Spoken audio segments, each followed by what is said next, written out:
बेरी बेरी चढ़ेला तू हमारा हो गाछ पा हम नहीं आवे वाला बन तोहरा छाछ पा। अरे करता रहो तो का करी हो। अरे बेरी बेरी चढ़ेला तू हमारा हो गाछ पा हम नहीं आवे वाला बन तोहरा छाछ पा।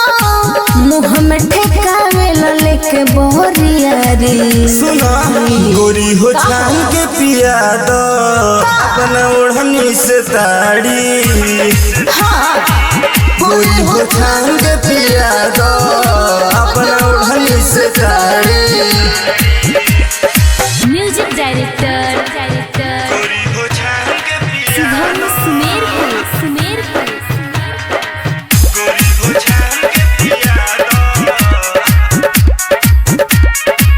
बाड़ खुआइल तनी धीर धर अच्छा कहीं बतिया के जानू जानी पीर धर। क्या ए गोरी भी गड़ल बा मुंडवा बना दो उठल लिया के चिखाना चिखा दो।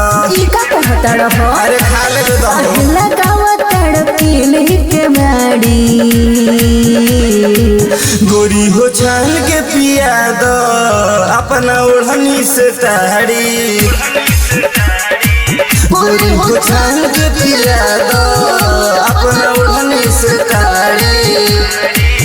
मासती कुआरी स्टूडियो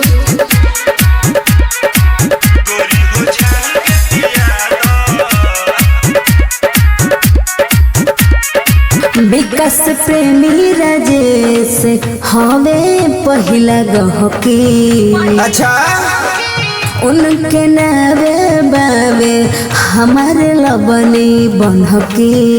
ई क्या कहता हो। गोरी छोटू सिंह चढ़ जाई है फान के दोनों गोड़वा के जानू हो छान के।